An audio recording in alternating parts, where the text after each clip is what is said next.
después de esos cantos que apuntan a esa preciosa gracia que disfrutamos por medio de la fe, quiero invitarles a abrir sus Biblias en el Salmo primero, Salmo 1.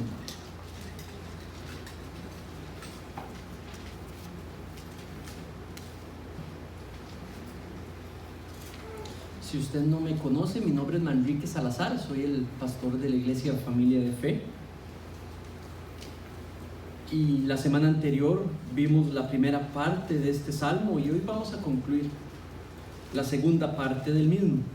Pero voy a leerlo por completo, pero al final voy a dedicarme a los últimos 3 versículos solamente. Pronto vamos a tener el sermón grabado de la semana anterior. En el caso que no hayas podido tener acceso al mismo, vamos a tenerlo allí en el canal de la iglesia en YouTube, donde están todos los sermones, y allí pones Iglesia Familia de Fe Costa Rica, si no me equivoco, y allí puedes encontrar todas las grabaciones de los sermones. Leo en nueva versión de las Américas, y dice así: cuán bienaventurado es el hombre que no anda en el consejo de los impíos, ni se detiene en el camino de los pecadores, ni se sienta en las sillas de los escarnecedores, sino que en la ley del Señor está su deleite, y en su ley medita de día y de noche. Será como árbol plantado junto a corrientes de agua, que da fruto a su tiempo, y su hoja no se marchita. En todo lo que hace, prospera. Versículo 4. No así los impíos, que son como paja que se lleva el viento. Por tanto, no se sostendrán los impíos en el juicio, ni los pecadores en la congregación de los justos. Porque el Señor conoce el camino de los justos, pero el camino de los impíos perecerá. Vamos a poner este ratito en manos del Señor y vamos a escudriñar este precioso texto. Oremos. Padre, en esta mañana queremos venir con humildad a presentarnos, Señor, ante este texto, Señor, para que este nos instruya. Padre, como el canto anterior, como el himno anterior decía, Señor, que sea tu poder en nosotros por medio de tu Espíritu que nos permita interpretar, que nos permita entender, observar el texto, Señor, para que lo uses para transformarnos más a la imagen de tu precioso Cristo, de tu precioso Hijo Jesucristo. Te pido que producto de esta enseñanza, de ese texto, Señor, nos vuelvas más como Él, nos transformes a su semejanza. Muestra a Cristo, Señor, en esta mañana, producto de lo que el texto, Señor, vas a usar y vas a hacer en nuestras vidas hoy para tu gloria. Te pedimos esto en el nombre de tu precioso Hijo Jesucristo. Amén. ¿Cómo vamos a vivir este 2022?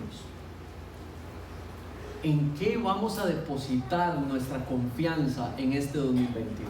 En este nuevo año. Este sermón primero quiero utilizarlo para darle visión a la iglesia de cómo percibir el 2022, este nuevo año, con todas sus circunstancias, con lo que traiga, con lo que venga. ¿Cómo el creyente puede ver este 2022? ¿Saben?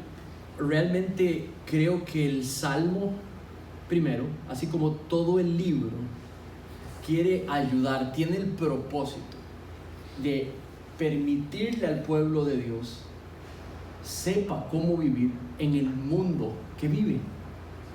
Ese es el propósito del libro completo. Y el Salmo primero logra ese objetivo.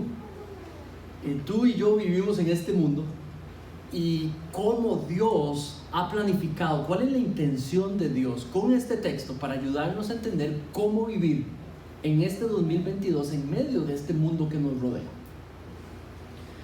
Si hay un propósito en esta mañana, es la del autor, y es que tú y yo el 2022 podamos estar tranquilos, certeros, seguros de que lo vamos a vivir con la bendición de Dios, porque vamos a constantemente vivir los 12 meses con su palabra como nuestra autoridad, con su palabra guiándonos en sabiduría, cómo administrarlo todo.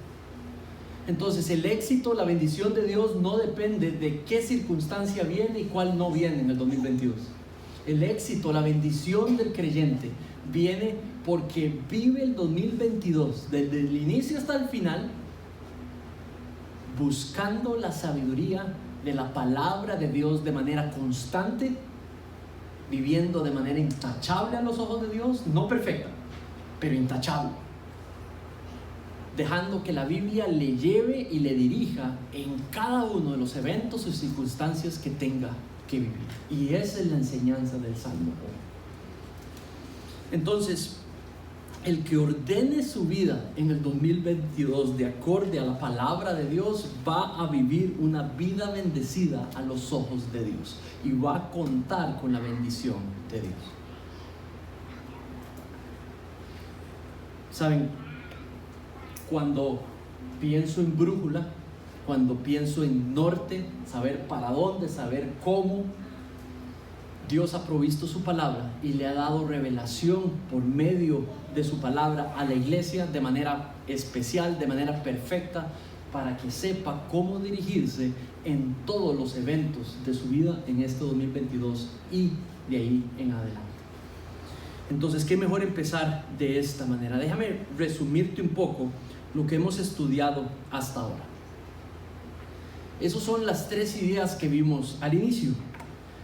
El creyente puede vivir de manera intachable, de una manera bendecida frente a Dios, porque tiene la palabra de Dios.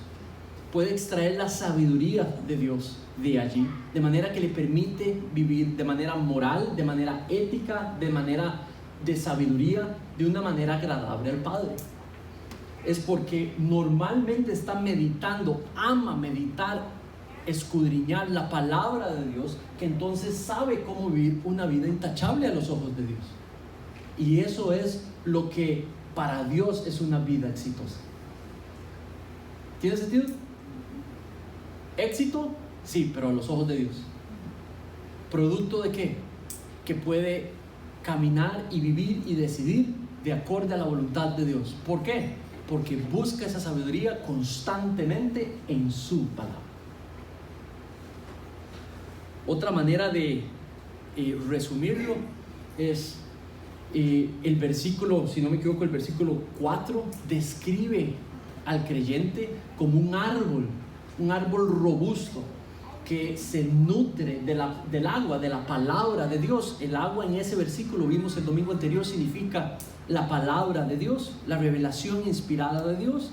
Manrique no tiene inspiración perfecta, el texto tiene inspiración perfecta. El trabajo de Manrique, cualquier profesor aquí, es llevarlos a lo que el texto dice, que es lo que tiene la enseñanza y revelación perfecta. Entonces, como dijo un amigo, ojos al Cristo, no me permitan enseñar mi sabiduría, exíjame enseñarles lo que el texto dice. Entonces, de esa manera, el creyente es como un árbol plantado que se nutre, se alimenta de la palabra de Dios y da fruto. Ese es el fruto agradable a los ojos de Dios, el que sale de la sabiduría de la palabra de Dios. Entonces, una vez que esa práctica se da, entonces el creyente sabe cómo vivir de manera intachable a los ojos de Dios, no de manera perfecta, de manera intachable. ¿Cuál es la diferencia entre manera perfecta y manera intachable? Manera perfecta es que nunca se equivoca. Nadie puede hacer eso, solo Cristo. ¿Qué es de manera intachable? Busca la voluntad de Dios y cuando no la logra, se arrepiente, pide perdón, trae paz a aquellos con los que provocó algún problema. Si es que lo hay, trata de restaurar, trata de reparar y continúa, porque sabe que Cristo murió por él y lo perdonó, y puede caminar como un hombre y una mujer perdonado o perdonada. ¿Y qué sucede con eso? Bueno, resulta en una vida exitosa. ¿Por qué es una vida exitosa a los ojos de Dios? porque debiese de ser el tipo de vida que debiésemos de buscar, porque es el tipo de vida que al vivir trae gloria a Dios. Si es basado en su revelación y en su enseñanza, trae gloria a Dios. Busca en su vida los propósitos de Dios. Es una vida que es movida por la fe que hay en su corazón, por la fe que el Espíritu Santo promueve en su corazón, que alimenta la palabra de Dios y le da rumbo. Es una vida que se vive en la gracia de Dios, no en la religiosidad, no en el legalismo, pero en la gracia, en el favor no merecido de Dios, inexplicable de Dios por los que aman.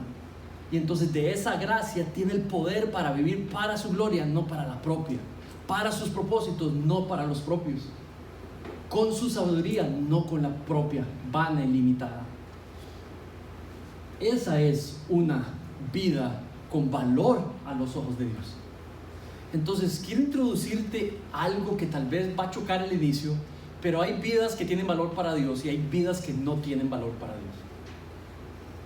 Y sé que ese concepto en estos momentos quiero que lo pongas en pausa, te lo voy a mostrar lo que quiere decir una vida que no tiene mayor valor para Dios, con los siguientes versículos.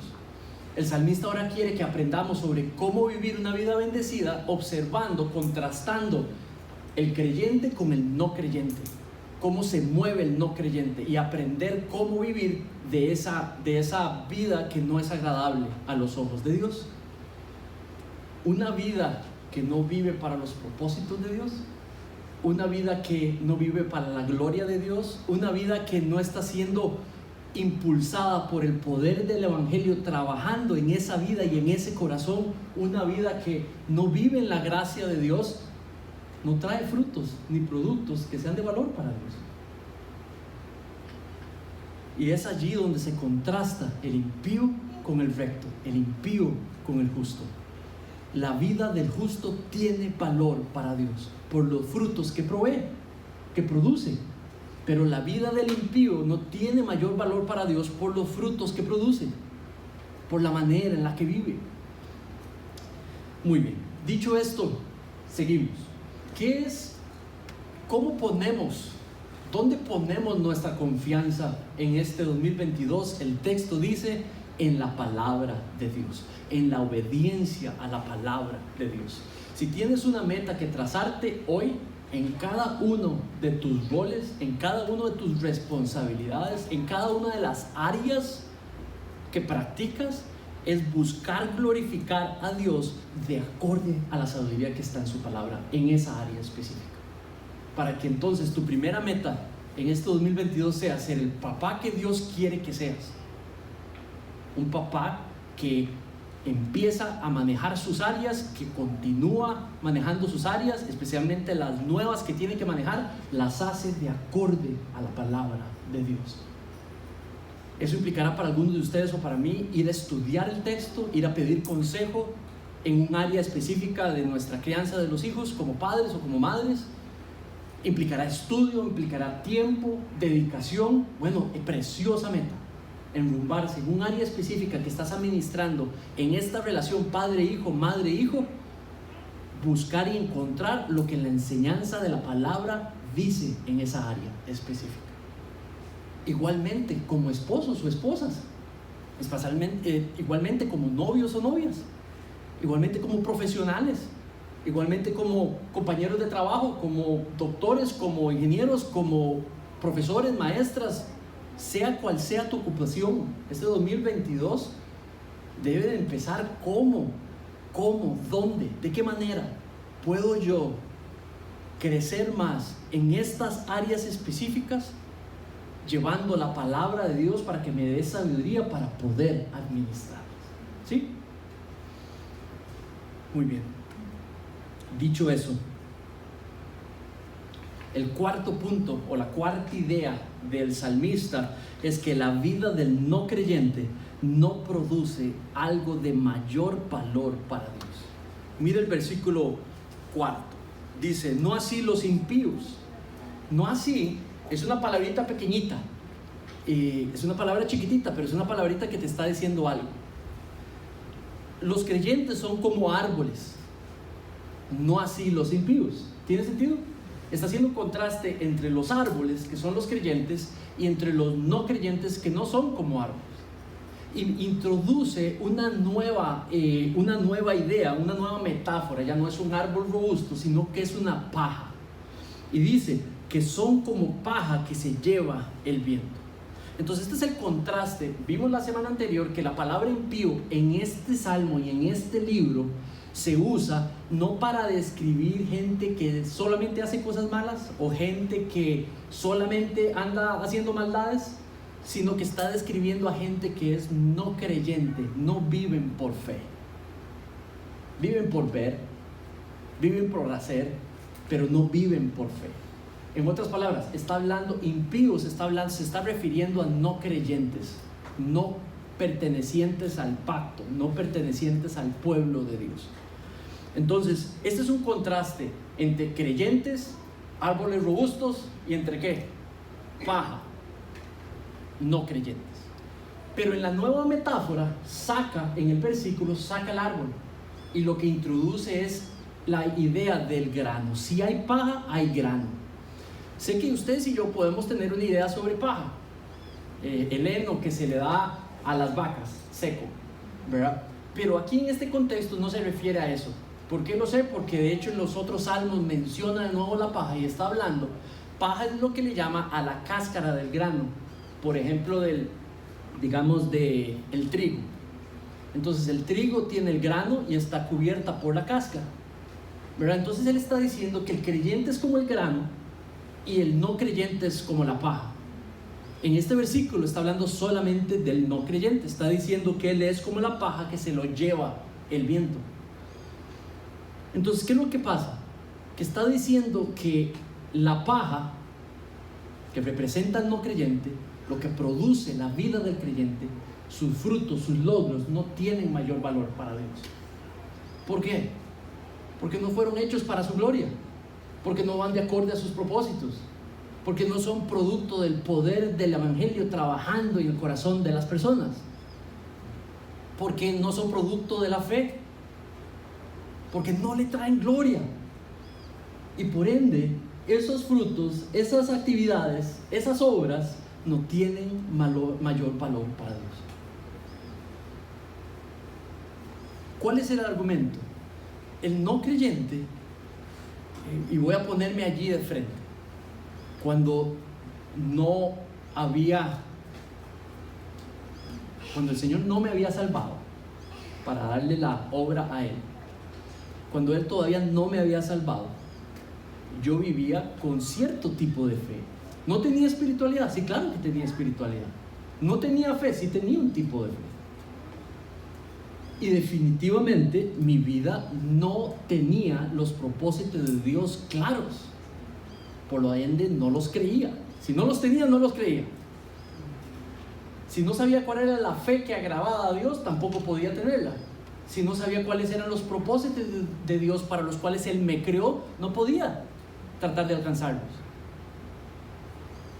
Si Dios te había revelado cuáles son sus propósitos y las cosas que Él quería que yo hiciera y las cosas que no hiciera y no las conocía, no podía practicarlas. Entonces ni era una espiritualidad agradable a Dios, ni era una fe agradable a Dios. Y mi justificación para estar bien con Dios no era la fe, eran las cosas buenas que yo podía hacer. Y eso, gente, no tiene nada que ver con la revelación de Dios. No funciona la vida así, ni la espiritualidad así. Esa no era una vida valiosa para Dios. No le servía yo para mayor cosa. Me creó para algo y viví para otra cosa. Esa es la tipo de vida que describe como paja que se lleva el viento. Si se la lleva el viento es porque no tiene mayor valor. Si no se la lleva el viento, sí tiene valor. Entonces, ¿cómo es que funciona esto? Bueno, en ese tiempo lo que hacían es que el labrador, cuando la cosecha estaba ya, la mies estaba puesta, ya se podía cosechar el trigo, venían y cortaban todo el trigo. Luego venía el labrador con llamémoslo así, con un tenedor gigante. ¿Los han visto? Que eran de 3 puntas. Y tomaban y lo tiraban al viento. Ahí la cáscara se suelta del grano, el viento se lleva la paja o la cáscara y el grano cae al suelo. Lo que hacía el labrador es que luego venía a la era y recogía el grano y se lo llevaba al granero. Luego llegaban y acumulaban la paja, la cáscara, y la quemaban porque no tenía ningún uso. En esa metáfora, lo único que tiene valor es el grano. En esa metáfora, lo que no tiene valor es la cáscara. Es interesante porque los nutrientes en el trigo están en el grano. La cáscara no tiene mayor uso, es más, no sirve para nada para efectos de nutrición del ser humano. Inclusive posiblemente es contraproducente comerlo. Es eso lo que está utilizando como metáfora: creyente, no creyente. El creyente es el grano, la paja es el no creyente, y por ende algo sin valor, algo sin mayor uso. ¿Cuál es la advertencia al entender esta primera idea? ¿Cuál es la primera aplicación que quiero darles? No tiene ningún sentido que si la manera de vivir, la manera de pensar, la manera de decidir del no creyente no es agradable a Dios, el cristiano y la cristiana busque sabiduría en sus vidas. Busque modelos para practicar en su manera de pensar y de concebir las cosas. La fuente de sabiduría del creyente no está en las vidas de los no creyentes. La fuente de sabiduría del creyente está solamente en la palabra de Dios. La iglesia no debe de estar buscando sabiduría en fuentes que no son la palabra de Dios, ni en la preparación del pastor, ni en las ideas de autores no creyentes, ni en la filosofía del mundo. La sabiduría de la iglesia la debiese de basar y de escudriñar y de encontrar en la palabra de Dios, y esa es la sabiduría que usa poderosamente el Espíritu Santo para trabajar en nosotros y para trabajar en los demás a nuestro alrededor. ¿Tiene sentido? Espiritualidad genuina es Biblia, es espíritu, es fe, es evangelio trabajando. De ahí salen los frutos que agradan al Señor.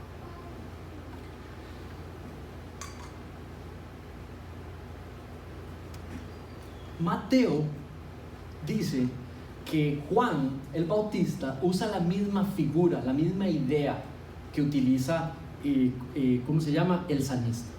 Mira ese pasaje, lo leo para ti. Yo en verdad los bautizo a ustedes con agua para arrepentimiento, pero aquel que viene detrás de mí es más poderoso que yo, a quien no soy digno de quitar las sandalias. Él los bautizará con el Espíritu Santo y con fuego. El viento está en su mano y limpiará completamente su era. Recogerá su trigo en el granero, pero quemará la paja en un fuego que no se apaga. La figura de el grano y de la cáscara es una figura también, una imagen también de juicio. La utiliza aquí como una imagen de juicio, como también la utiliza el salmista como una imagen de juicio. Esto de separar es juicio, porque a uno los pondrá en un lugar bueno y a otros se perderán y no estarán en un lugar bueno. Juicio. Juicio por sus obras, salvación por fe y gracia solamente. Entonces, allí lo que utiliza en el primer versículo es para hablar la llegada del Espíritu Santo, que bautizaría con el bautismo del Espíritu Santo. Eso sucede cuando el creyente pone su fe en la obra de la cruz para su salvación y para el perdón de sus pecados. Dios usa instrumentalmente esa fe y otorga salvación, y allí viene el bautismo del Espíritu Santo. Y dice que también con fuego. Estas dos ideas juntas. Ese fuego es una manera simbólica de referirse a la conversión del corazón, al bautismo del Espíritu Santo, en el cual somos hechos sumergidos. Ahora, mira la segunda parte, se vuelve completamente metafórica, y de nuevo está utilizando la figura del granjero que está cultivando el trigo. Este es el bieldo, este es el trigo. Dice que viene a su era y allí recoge el trigo, refiriéndose al grano, pero rejunta la paja porque no tiene mayor valor y la quema. Paja, algo sin valor; grano, algo con mucho valor. El no creyente no tiene mayor valor sus vidas para Dios. Cuando me refiero a sus vidas, me refiero a su manera de vivir, no a la vida, al ser y al alma. Tanto le aprecia a Dios toda alma que Él ha creado, que entregó a su Hijo para que todo aquel que crea no se pierda. Pero aquel que rechaza al Hijo y aquel que no acepta al Hijo se va a perder y se va a marchitar como una hoja y no va a crecer ni va a dar fruto como un árbol fuerte, como si lo hace el creyente. Hemos aprendido sobre testificar. Si amamos a los no creyentes alrededor nuestro, entonces les somos testigos de los eventos que sucedieron hace 2016 años y de las implicancias para sus vidas, para que puedan tener la oportunidad de venir a colocar su fe en Cristo para su salvación y puedan ser como grano valioso frente a Dios y no como paja que Dios en su momento destruirá en el juicio final. ¿Saben? Esto es un pasaje de advertencia para el no creyente. Esto es un pasaje de invitación al creyente a celebrar y encontrar su seguridad como creyente, pero a salir a testificar, a ser testigo de lo que la cruz, de lo que la tumba vacía, de lo que el Espíritu ha hecho en tu vida y lo que podría hacer en la vida de esos que no le conocen. Mira lo que, perdón, ¿cómo llegué ahí? No sé. Ok.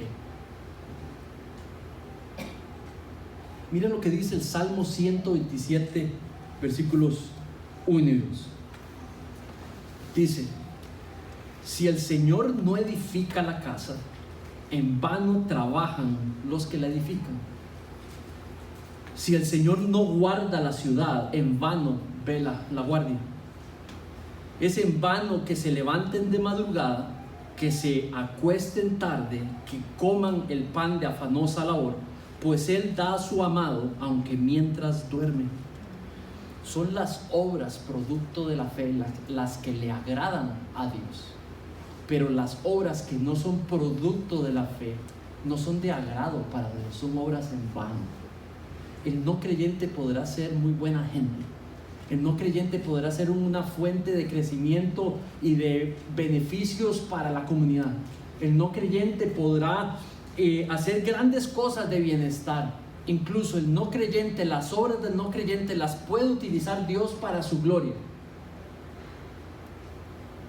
Pero igualmente no tienen mayor valor porque no son fruto de la fe en su corazón y en su vida. No son hechas para su gloria, no son para sus propósitos. Por ende, el no creyente, sus obras no resultan de la fe y no son de valor para Dios. Ahora, todo lo contrario, para el creyente, que sus obras son producto de la fe, salen de una fe genuina, las hace para la gloria de Dios, para los propósitos de Dios. Vivir esta vida no es para su propia gloria para el creyente, es para la gloria de Dios. La profesión, la potencial esposa, el potencial esposo, el potencial trabajo, lo que hago con mi vida, todo para la gloria de Dios y no para una propia gloria. Y eso diferencia dos tipos de vida. Ahora, el no creyente, la vida del no creyente, no tiene futuro con Dios. Pero no solamente su manera de vivir no tiene mayor valor para Dios, pero el no creyente no tiene futuro con Dios. Y esto me dice algo, lo antónimo me dice algo del creyente. El creyente tiene un futuro seguro, asegurado con Dios, en esta vida y en la próxima, en la eterna. Ya estamos viviendo la eternidad. Esta es una sola vida y ya la estamos viviendo y tenemos futuro con Dios. Pero el versículo dice que el no creyente no tiene futuro con Dios. Dice: por tanto, no se sostendrán los impíos en el juicio, ni los pecadores en la congregación de los justos. Está hablando de una separación de nuevo. en el juicio final, creo que se está refiriendo al juicio final. Saben, en la historia de Israel, Dios trajo juicio utilizando guerras, invasiones, calamidades por su desobediencia a la palabra de Dios. Dios los disciplinó con guerras, con calamidades, hambres, etc. Con malos reyes. Pero no creo que se esté refiriendo a ese tipo de juicio y a ese tipo de eventos, porque aquí claramente los que representa el grano, los creyentes, no van a vivir ese juicio. O sea, van a salir bien del juicio, ¿verdad? Entonces, en los tiempos de Israel, las calamidades, las guerras, los malos reyes los sufrieron ambos, los verdaderos miembros del pueblo de Dios y los desobedientes también. Entonces aquí tiene que estar refiriéndose a un juicio donde solamente los impíos, los no creyentes, van a ser, digamos, quitados en el juicio y se perderán. Entonces creo que la única posibilidad podría ser el juicio final, donde damos a cuentas a Dios por nuestras obras y nuestros hechos. La imagen dice: por tanto, no se sostendrán los impíos en el juicio. De nuevo, separación del creyente. Entonces, ¿qué es lo que pasa? Frente al juicio va a estar una persona que no se arrepintió por sus pecados, que no puso a Cristo como su Salvador, objeto de su fe, que no vivió la vida producto de su fe, una persona que no vive para la gloria, no vivió en la tierra para la gloria de Dios, para los propósitos de Dios, y por ende no va a gozar en ese juicio de la bendición de Dios y de la salvación en el juicio por la gracia ganada en Cristo Jesús. Por eso no va a sobrevivir el juicio de Dios. Por eso se va a perder en el juicio de Dios y está bajo la ira de Dios. Mira lo que dice el Salmo 9:4. Confiesa a un Dios que está en gobierno sobre todo, y a un gobernador que es justo, que juzga con justicia la vida de todos. Ese salmo muestra un creyente que está completamente convencido que Dios se maneja por derecho y de manera justa, de acuerdo a lo que es verdad. Castiga al que se merece y salva al que tampoco se lo merece. Bendice al que tampoco se lo merece. Pero para que ese inmerecido favor venga, ha colocado a Cristo para que sea el objeto de nuestra fe, por medio del cual por gracia venga esa bendición. Entonces el Salmo en ese versículo muestra que hay un gobierno de parte de Dios que reparte justicia, imparte justicia a todo ser humano, y por ende la separación entre justos, la separación con impíos o con no creyentes. Ahora mira este salmo siguiente.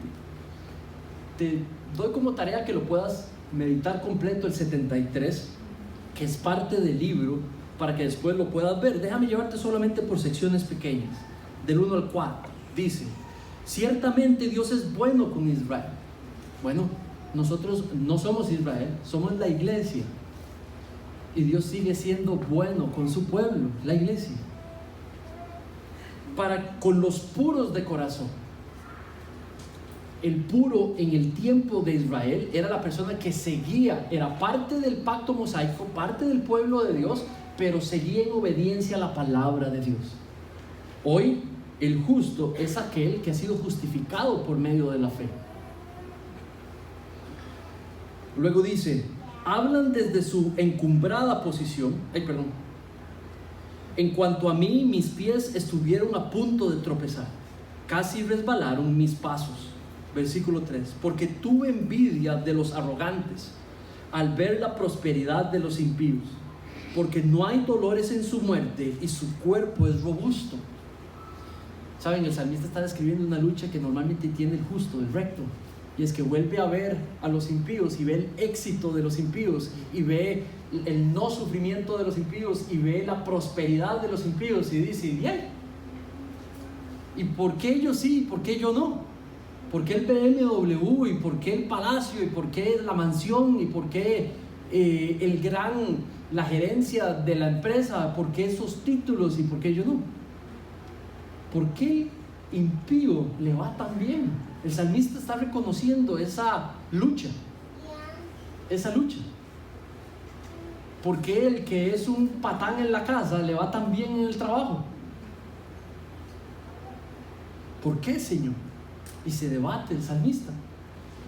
Pero el salmista dice de que él sabe que Dios es bueno, pero que tiene una envidia por aquellos que viven para su propia gloria y por todas las riquezas que obtienen y viven para su propia gloria.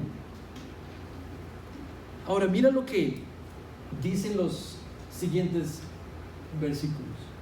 Además de eso, se burlan con maldad, hablan de opresión, hablan desde su encumbrada posición, contra el cielo han puesto su boca y su lengua se pasea por la tierra. Y el salmista dice: y les va bien. Roban y les va bien, mienten y les va bien, adulteran y les va bien, compran lo que les da la gana, viven para sus propios deseos, satisfacen lo que quieren, lo encuentran y lo compran, y les va súper bien.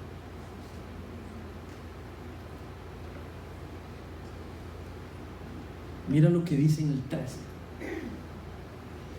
ciertamente en vano he guardado puro mi corazón y lavado mis manos en inocencia. El salmista está diciendo: ¿será que caminar en santidad ha sido en vano? ¿Será que vivir para la gloria de Dios ha sido en vano? ¿Será que vivir para sus propósitos ha sido en vano? ¿Será que ser ético ha sido en vano? ¿Será que ser moralmente puro en esta sociedad ha sido en vano? Este salmo es un lamento. Está diciendo las cosas como las piensa, como las ve, como las siente. Está siendo sincero. Pero luego, como en todo lamento, crece la fe. Se recuerda de lo que Dios ha hecho, de lo que Él sabe sobre Dios. Y mira lo que empieza a decir los siguientes versículos. Sin embargo,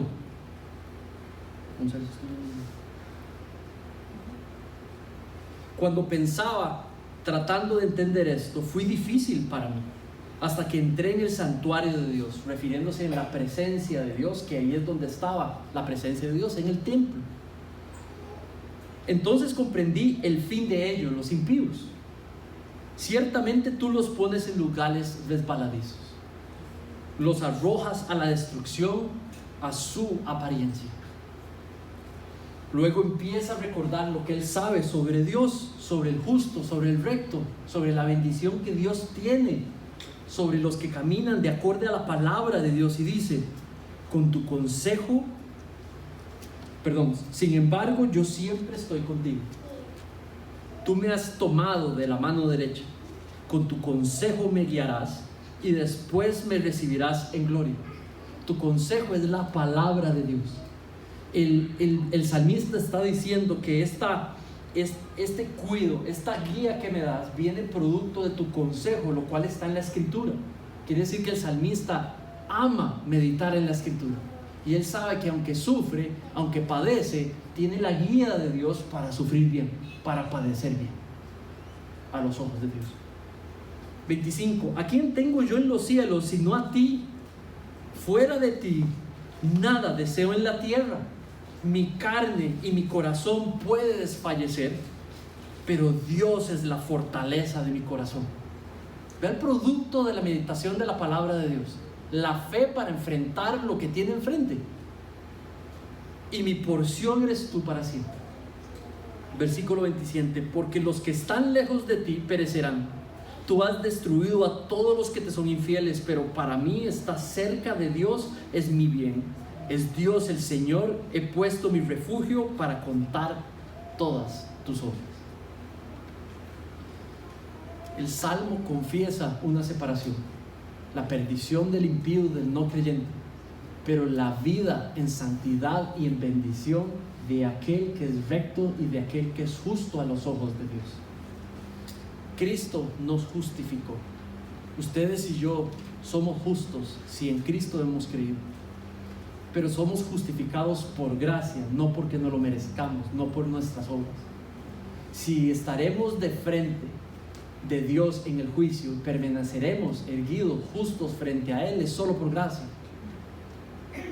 Por ende, aquí en la tierra vivimos por gracia, sabiendo que no merecemos nada.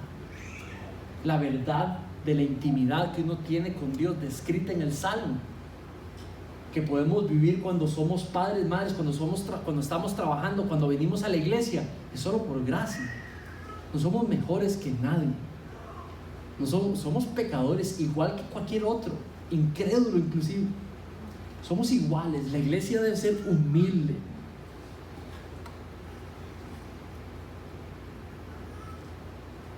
El no creyente no tiene futuro enfrente de Dios. Le espera perdición, destrucción. Será extraído de la comunidad de los justos. El recto se salvará. El no creyente perecerá. El recto se salvará por fe, pero el no creyente se perderá por sus obras. Saben, la salvación es por fe, la condenación es por obras. Si alguien quiere salvarse por obras, entonces tiene gratis la condenación. Pero si alguien quiere salvarse, es por fe, es gratis, sin merecerlo, haciendo de objeto de fe la obra de la cruz, y en él encuentra seguridad de salvación. Dice el versículo último: porque el Señor conoce el camino de los justos, pero el camino de los impíos perecerá. Esto es un resumen de la separación. El Señor conoce al recto, el Señor conoce al justo, el Señor conoce también al impío. Ahora, la palabra conocer es una acción, ahí en el Salmo, una acción continua. No es algo que, cuando dice que conoce el camino de los justos, está hablando de la manera de vivir. Entonces eso es un proceso continuo, largo. O sea, parece que hay una presencia de Dios de cuidado, de análisis de la vida y el camino del justo, que le hace ver que Él conoce a esa persona y sabe lo que hace y para qué vive y cómo vive, los frutos que produce, los propósitos que se traza y para quién busca gloria. Salmo 139:1 dice: oh Señor, tú me has escudriñado y me has conocido. El recto Dios lo conoce. El justificado por fe, Dios la conoce. La mujer de fe, el hombre de fe, Dios sabe quién es. Ahora, en este salmo, conocer salva. Al que Dios conoce, lo salva. Al que Dios desconoce, se pierde. Mira los siguientes versículos. Juan 10:14. Yo soy el buen pastor y conozco a mis ovejas, y mis ovejas me conocen. En ese versículo, conocer implica salvación. El que no conoce a Cristo implica perdición y destrucción. Ahora mira el siguiente. Dice: Él dirá, les digo que no sé de dónde son, apártense de mí todos los que hacen iniquidad. Ahí donde dice no sé de dónde son, en algunas de sus versiones va a decir: al que no me confiesa, no lo he conocido. Esa es otra traducción. Esta es la de la versión de las Américas. En la Biblia, si Dios conoce, salva. El que no conoce, se pierde. Saben, el justo vive bajo el estándar de Dios, su palabra. El justo vive, busca, escudriña, medita en la palabra de Dios. El justo ha entrado en una relación íntima, personal con Dios por medio de la fe. La practica de día y de noche. Le saca fruto a esa relación íntima con Dios. El justo busca vivir de acuerdo a la palabra de Dios. Para eso tiene que estar continuamente estudiándola. El cuerpo de creyentes continuamente está estudiándola. Los estudios bíblicos los jueves, estudiamos la palabra de Dios para darte un espacio para que puedas tener mayor estudio de la palabra de Dios. Los domingos estudiamos la palabra de Dios. Dentro de unas semanas vamos a empezar el estudio del libro de Génesis y vamos a escudriñar la palabra de Dios allí. El justo es parte del pacto de gracia. El justo Dios lo conoce, y los que Dios conoce no se van a perder. A los que Dios conoce en el 2022 tendrán la bendición de Dios. Pero el impío, Dios conoce su camino y se perderá. ¿Qué podemos concluir? Bueno, primero que la manera de vivir este 2022 es en una íntima, continua, disciplinada estudio de la palabra, y al mismo tiempo caminar en obediencia, vivir no bajo los valores del mundo, pero vivir bajo los valores de su palabra. ¿Qué podemos concluir sobre una vida bendecida? Que una vida bendecida no tiene que ver con la manera en la que vive el mundo. Los valores y las metas que traza el mundo no son compatibles con las metas y los valores de Dios. La vida del no creyente, la vida del exitoso a los ojos del mundo, no produce una manera de vivir que valga la pena estar enfocado aprendiendo de. Los libros que lees, las películas que ves, las biografías que lees, los personajes o héroes que tienes, no vas a encontrar mayor beneficio si son hombres y mujeres que no viven para la gloria de Dios. Tu ética, tu moral, tu sabiduría, si la estás encontrando mayoritariamente en fuentes de personas no creyentes, lo que vas a terminar haciendo es viviendo de la misma manera que ellos viven, porque eso sí está prometido, ¿verdad? Que el mal fruto corrompe el bueno, que el pecado influye, que el pecado jala, que el pecado termina desviando. Si nos abrimos a admirar y a desear lo que logran los no creyentes, o lo que el mundo dice y te invita a lograr, vas a terminar exactamente igual que el no creyente, viviendo para tu propia gloria, para tus propios propósitos, y pensando que puedes utilizar a Dios para que bendiga esos propósitos y esa vanagloria personal. Y no va a suceder. Debemos buscar el consejo espiritual, ético, el sabio.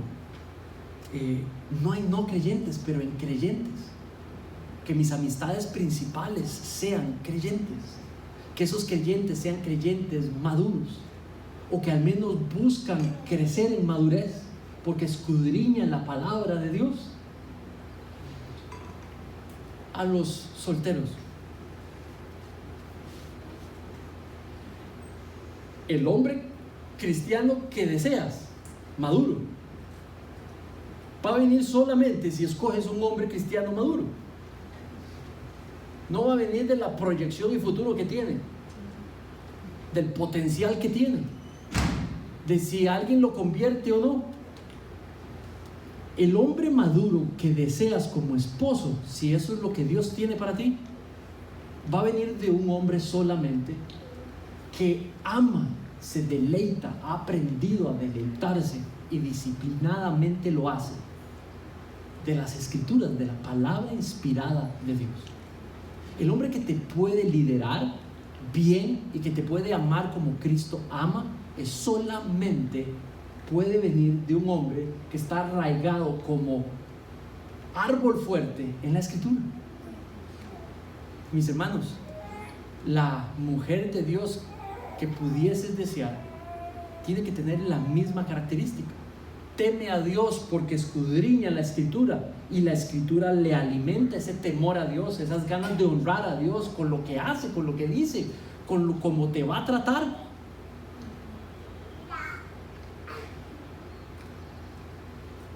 Solamente podemos encontrar eso en creyentes maduros y maduras.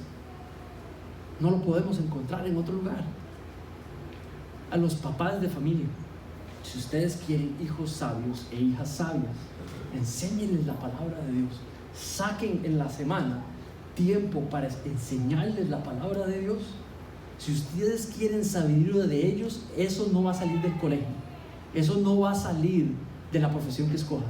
Si ustedes quieren vida moral, ética, buena para ellos, es de la palabra de Dios. Y a quien Dios puso para darles esa sabiduría no es al pastor. A quien Dios puso para los hijos, para enseñarles la palabra de Dios, fueron los padres de familia. Enséñales a obedecer, dice Dios, Efesios. Que honren y respeten a padre y madre. En el aproxime de enseñarles la palabra de Dios. Enseña a tus hijos, nunca es tarde. Enseña a tus hijos a amar y respetar la escritura. Enséñales a cómo estudiarla, cómo escudriñarla, cómo interpretarla, cómo aplicarla. ¿Saben? En sus profesiones, nunca es tarde. Encuentren su sabiduría moral y ética de la palabra para aplicar en sus profesiones. Aquí en la iglesia, cuando se traten los unos a los otros, usen no la sabiduría de afuera, usen la sabiduría de la palabra para verse, para hablarse, para tratarse. Cuando nos congreguemos, si hay el mejor lugar donde usted puede ver a los creyentes, a los cristianos, comportarse de manera antibíblica, es cuando tienen conflictos entre ellos. Ese es el mejor lugar. Ve a dos creyentes agarrar con un buen pleito entre ellos, y ahí usted se va a dar cuenta si vive como un impío o si vive como un recto, y maneja el conflicto como Dios ha enseñado en la Biblia manejar un conflicto entre hermanos, o un conflicto con el pastor, o un conflicto entre la iglesia. Saben, crezcamos como hombres y mujeres de la iglesia, utilizando nuestras diferencias de acorde a la palabra de Dios. Que este 2022 sea para la gloria de Dios, para que nos cambie, nos confronte, nos moldee, nos haga más como Cristo. Termino con este versículo. Sean hacedores de la palabra de Dios, no solamente oidores que se engañan a sí mismos. Porque si alguien es oidor de la palabra y no hacedor, es semejante a un hombre que mira su rostro natural en un espejo, pues después de mirarse a sí mismo e irse inmediatamente se olvida de qué clase de persona es. Pero el que mira atentamente a la ley perfecta, a la ley de la libertad, y permanece en ella, no habiéndose vuelto en un oidor olvidadizo, sino en un hacedor eficaz. Que este 2022 esté lleno para ti de una íntima comunión con Dios, conociéndole por medio de su palabra, en tus tiempos a solas, en la mañana, en la noche, donde puedas sacar tiempos especiales entre tú y Dios para conocerle más, para darle a conocer mejor. Que podamos vernos cada vez más en los espacios de crecimiento de la iglesia, en los estudios bíblicos. En enero vamos a seguir los jueves estudiando sobre la gracia de Dios. Los martes nos reunimos para orar los unos por los otros. Lo hacemos por Zoom y traemos nuestras cargas y nos ayudamos a llevarnos las cargas los unos de los otros. Los martes por Zoom en oración. Los domingos vamos a seguir estudiando la palabra de Dios. Vamos a empezar con Génesis. Te invito a estar disciplinadamente estudiando los domingos, antes del servicio y después del servicio. Romanos 12:2 dice: no se adapten a este mundo, sino transfórmense mediante la renovación de su mente, para que verifiquen cuál es la voluntad de Dios, lo que es bueno, lo que es aceptable, lo que es perfecto ante Dios. Romanos 12:12. Que este 2022 sea uno donde creces en su palabra y produces los frutos, producto de esa sabiduría de la palabra, para la gloria de Dios. Ore.